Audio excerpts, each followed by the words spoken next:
Morning. तो आज start करने वाले हैं मस्तिष्क के टाइप्स, ठीक है। तो यहाँ पे पहले लिख लेते हैं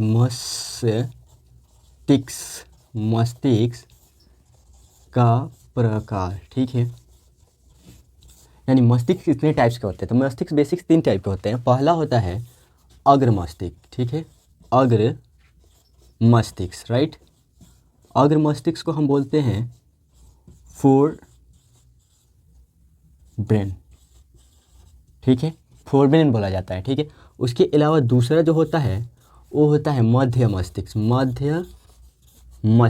ठीक है, मध्य मस्तिष्क। इसको बोला जाता है मिड ब्रेन, ठीक है, मिड ब्रेन, राइट। और लास्ट यानी तीसरा होगा तो वो होता है पश्च मस्तिष्क,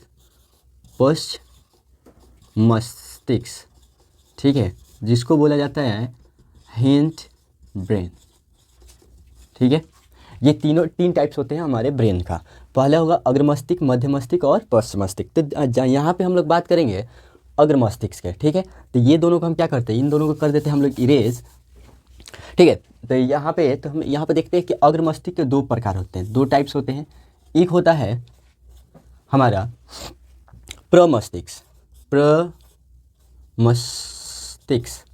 ठीक है, प्रमस्तिष्क होता है यानी कि जिसको बोला जाता है सेरेब्रम, ठीक है। और दूसरा होता है डाइएनसेफ्लॉन होगा, यहाँ पर सेफ्लॉन होगा, जो इसका दूसरा पार्ट्स होता है। ये अग्र मस्तिष्क का 2 पार्ट्स होते हैं।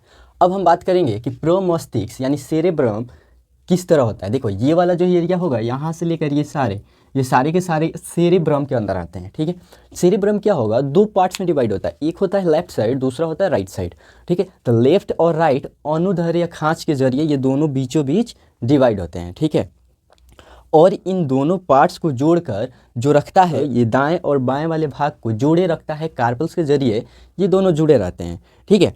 और क्या होता है, इनमें इरेगुलर शेप होता है। इरेगुलर मतलब कि जो इक्वल ना हो, यानी कि ये इधर उबड़ खाबड़ को इरेगुलर बोलते हैं। इरेगुलर शेप ये ऐसे होगा, ठीक है। तो इरेगुलर शेप जो होगा उसको हम बोलते हैं गाइरस, ठीक है। क्योंकि यहाँ पे हम देख रहे हैं कि ये जो शेप है इरेगुलर है, ऐसा तिरछा उछाल टाइप का है, उसको इरेगुलर बोलेंगे, ठीक है। इन दोनों इरेगुलर स्पेस के बीच, यानी कि 2 इरेगुलर और इन दोनों के बीच का जो जगह होता है उसको बोलता है सल्कस, ठीक है, उसको सल्कस बोलते हैं, ठीक। अब यहाँ पे बात आती है कि इसका वर्किंग क्या होता है, कि इसका सेरेब्रम यानी कि प्रमस्तिष्क का वर्क क्या है, ठीक है। ये वर्क अगर देखा जाए तो वर्क में हम ये बोल सकते हैं कि जो भी हम सोचने के काम करते हैं, जैसे मान लो कि हम क्या करते हैं, किसी से घृणा करते हैं, राइट, घृणा कर लिए, तो ये भी हम किसके जरिए होता है, ये प्रमस्तिष्क के जरिए, घृणा, प्रेम, या फिर क्या होता है भय डर, ठीक है। किसी का और क्या होगा, हमारा सोचने की क्षमता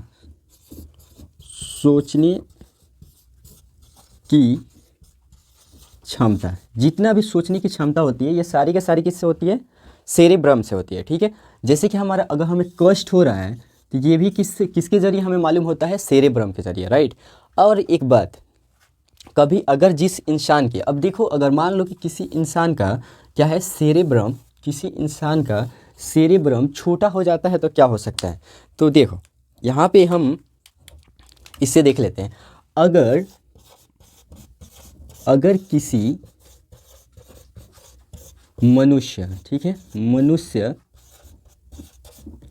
का प्रमस्तिष्क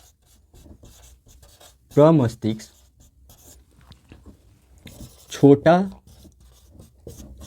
होता है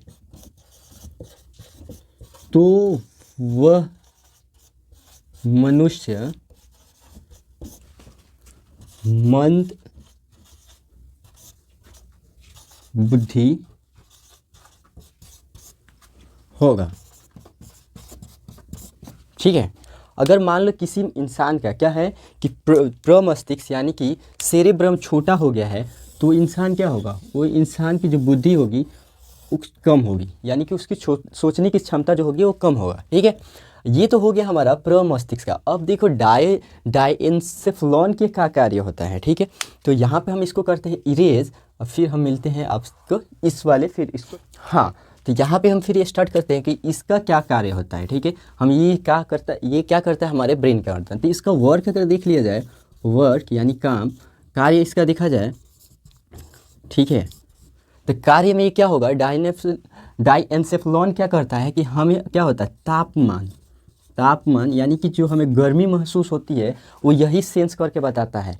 यानी सेंस तो हमारी स्किन करता है, लेकिन उसका रिस्पॉन्ड जो होगा ये डायसेफ्लॉन के ज़रिए होता है। ये हो गया। या फिर रोना, अगर हम रोते हैं तो ये भी हमारे किसके ज़रिए होता है, डायसेफ्लॉन के ज़रिए, ठीक है।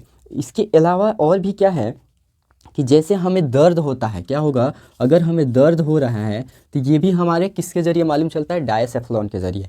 तो ये हमारा सेरेब्रम जो है, सेरेब्रम क्या करता है, हमारे फीलिंग्स वगैरह या फिर सोचने की कैपेसिटी को बताता है कि हम किस तरह से सोच रहे हैं, हम किसी से डर रहे हैं या नहीं डर रहे हैं।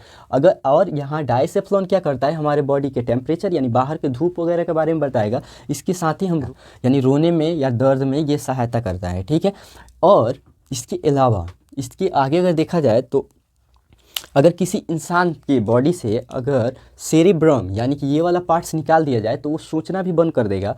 यहाँ तक कि उसको ना डर लगेगा, ना ही वो किसी चीज़ को मतलब फील कर पाएगा, ना ही वो किसी से घृणा कर पाएगा, अगर किसी भी मनुष्य के बॉडी से अगर सेरेब्रम निकाल दिया जाए तो, ठीक है। या फिर अगर डायसेफ्लॉन निकाल दिया जाता है तो उसको कितने भी गर्मी में डाल दो, कितना भी टेम्परेचर के अंदर उसको फेंक दो, लेकिन वो सेंस नहीं कर पाएगा गर्मी को, महसूस नहीं कर पाएगा, ठीक है।